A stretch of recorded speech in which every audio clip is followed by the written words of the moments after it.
This here is my trolling slash downrigging rig for my cold water reels with some really beautiful Okuma rods with it.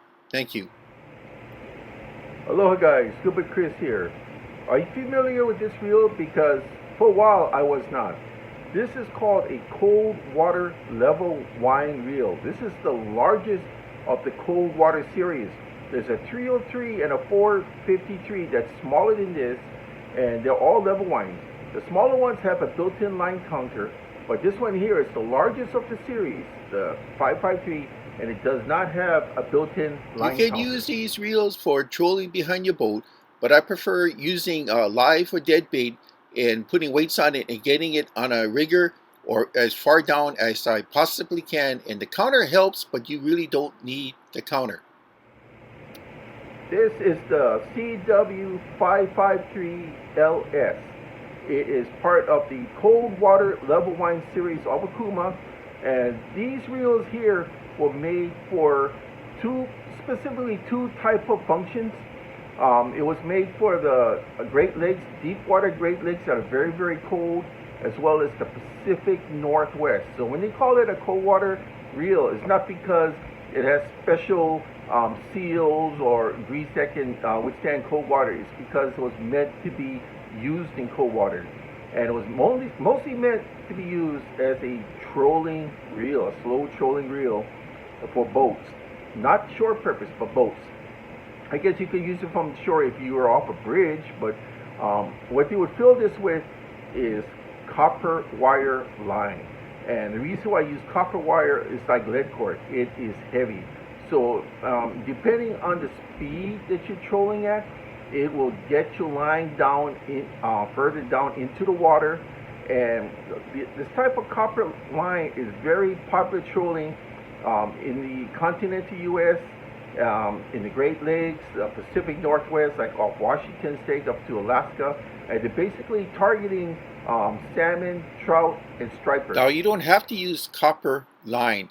I use regular monofilament line in Hawaii, and if I use the counter, it's great because I know how far my lures are in the bubble wake in the back of the boat, or how far I want to get it down while slow jigging, or slow deep trolling and just dragging baits.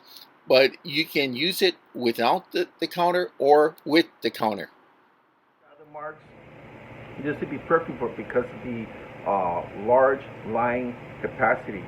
Now, say if you want to put on 25-pound mono, it'll take 680 yards. It's pretty good. Or 30-pound mono, that would take 520 yards.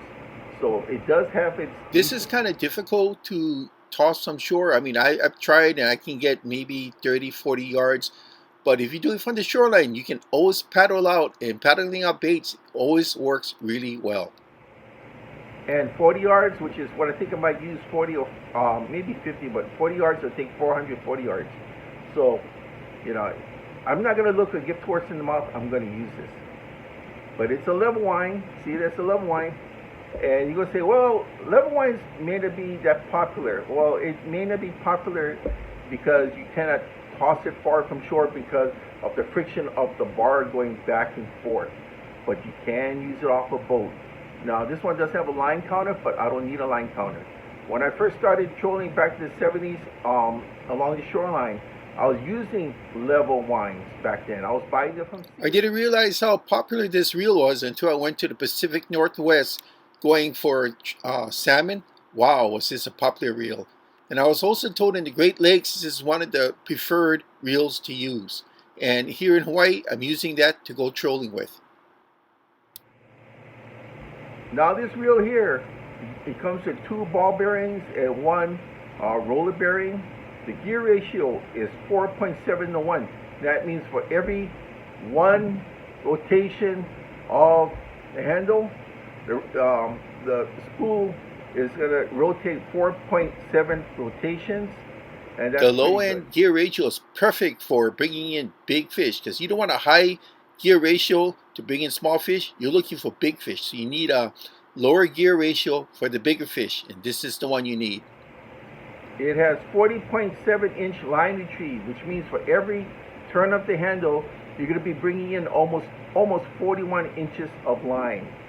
The max drag, 22 pounds, so good enough. If I hook anything like a jack, or most likely it's going to be inside bonito or a wahoo, that's more than enough, because you're not going to overpower it by forcing it in, because that's going to rip the hook out of its mouth.